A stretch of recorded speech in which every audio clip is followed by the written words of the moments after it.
Pour beaucoup d'entre nous, la nativité évoque la lueur d'une bougie, de merveilleuses illuminations, de beaux cadeaux, une fête passée en famille avec des amis, un sapin de Noël et les chants traditionnels, sans oublier le conte de Noël, l'enfant dans la crèche, la naissance de Jésus. À l'occasion du premier recensement sous l'empereur Auguste, Marie et Joseph se mirent en route pour Bethléem, et c'est à cet endroit que naquit Jésus. Luc 2, 1, 20. La Bible ne mentionne pas le jour exact de sa naissance, car le fait le plus important est que lorsque les temps furent accomplis, Galates 4, 4, Dieu nous a envoyé son Fils dans ce monde, à nous qui sommes égarés. C'est par amour pour nous que Jésus-Christ, le Fils de Dieu, s'est fait homme, afin de nous libérer du péché, nous donner une paix et une joie véritable, ainsi qu'une vie nouvelle. Quiconque commence à comprendre cette réalité reconnaît à quel point le Dieu Tout-Puissant nous aime. Cela nous remplit d'un sentiment de grande reconnaissance et de joie, une véritable joie. Notre Seigneur Jésus-Christ décrit l'amour de Dieu ainsi, car Dieu a tant aimé le monde qu'il a donné son Fils unique, afin que quiconque qui croit en lui ne périsse point, mais qu'il ait la vie éternelle. Jean 3, 16.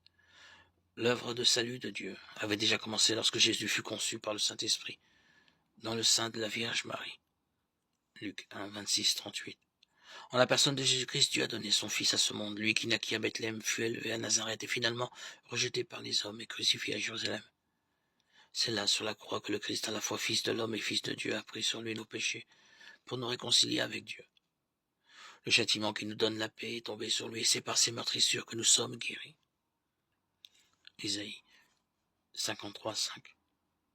Au matin de Pâques, le tombeau était vide. Dieu a ressuscité son Fils d'entre les morts.